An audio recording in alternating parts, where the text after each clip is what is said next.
हमारे पास एक मेथड है जिसके थ्रू हम लोग जीन्स की पोजीशंस को भी आइडेंटिफाई कर सकते हैं। और जो सबसे इम्पोर्टेंट एलिमेंट हम लोग जीनोम मैपिंग में कह सकते हैं उस वो है हमारे पास genetic markers. In genome mapping genetic markers are used which are placed onto the chromosome at their respective positions. क्रोमोसोम्स के ऊपर हम लोग जेनेटिक मार्कर्स को प्लेस करते हैं एक उनकी रिस्पेक्टिव पोजीशंस के ऊपर। और अब जेनेटिक मार्कर्स क्या होते हैं? They are actually the identifiable portions of the chromosome. They represent morphologic phenotypes. मतलब अगर हम लोग किसी क्रोमोसोम पर जेनेटिक मार्कर्स को आइडेंटिफाई कर लेते हैं तो हम उसको प्लेस करते हैं तो हम उसको बाद में इजीली आइडेंटिफाई कर सकते हैं।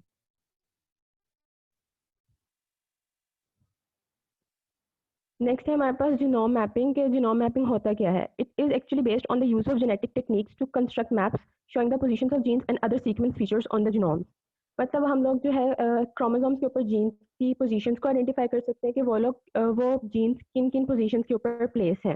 और इसके अलावा अगर हम जो जीनोम हम लोग आइडेंटिफाई कर रहे हैं उसके ऊपर कोई दूसरा सीक्वेंस भी है तो हम लोग उसके स्पेशल या स्पेसिफिक फीचर्स जो है वो भी उस जीनोम के अंदर फाइंड आउट कर सकते हैं। जो जेनेटिक टेक्निक्स हम लोग जीनोम मैपिंग में यूज़ करते हैं उनमें हमारे पास क्रॉस ब्रीडिंग एक्सपेरिमेंट्स आते हैं, ब्रीडिंग पेडिग्रीज आती हैं और फैमिली हिस्ट्रीज आ जाती हैं। In addition to genetic maps there are also other types of genome maps जिनमें हमारे पास दो टाइप के आते हैं। उनमें हमारे पास फिजिकल मैप्स आते हैं और फिजिकल मैपिंग आती है और साइकोलॉजिकल मैपिंग आती है। सबसे पहले हमारे पास फिजिकल मैपिंग। फिजिकल मैपिंग में जो है हम लोग सिंपली डीएनए को एग्जामिन करते हैं यूजिंग डिफरेंट बायोलॉजिकल टेक्निक्स।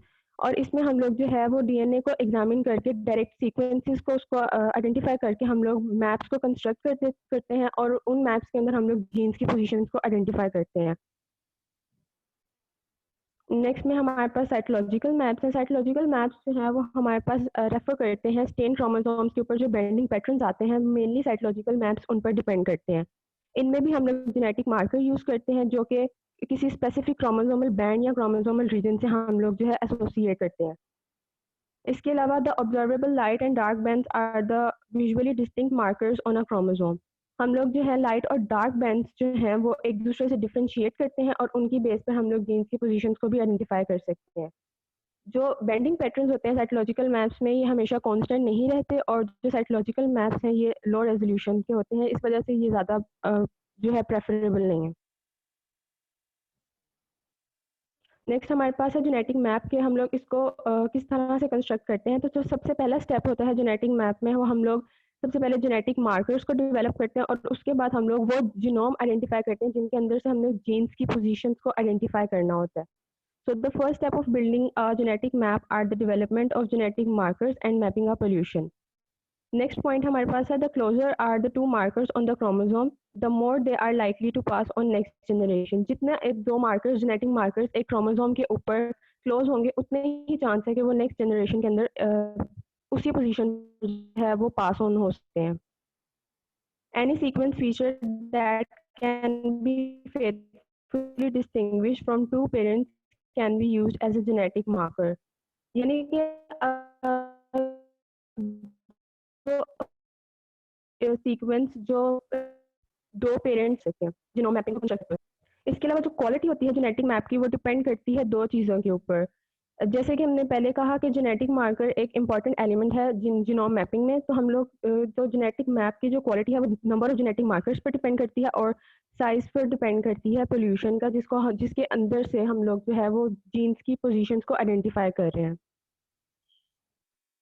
उसके बाद जीन मैपिंग के कुछ यूजेस हैं कि हम लोग मैप को कंस्ट्रक्ट करें तो उसके क्या यूजेस हैं। तो इनमें जैसे हमने पहले कहा कि जीन्स की पोजीशंस को आइडेंटिफाई करते हैं। तो हम लोग जो जीन्स मेनली आइडेंटिफाई करते हैं उनमें हमारे पास वो जीन्स होती हैं जो कि रिस्पॉन्सिबल होते हैं किसी डिजीज़ के लिए और दूसरी वो जीन्स हम लोग आइडेंटिफाई करते हैं जो कि रिस्पॉन्सिबल होते हैं किसी ट्रेट यानी किसी करेक्टर की वजह से। डिजीज़ में हमारे पास हेरिटेबल डिजीज़ेस आ सकती हैं और कैंसर आ सकता है। और हमारे पास जो दूसरी जीन्स हम लोग आइडेंटिफाई करते हैं जो कि रिस्पॉन्सिबल होते हैं किसी करेक्टर के लिए उनमें हमारे पास प्लांट और एनिमल्स की आ सकती हैं और डिजीज रेजिस्टेंस आती हैं और मीट एंड मिल्क प्रोडक्शन आता है। Thank you.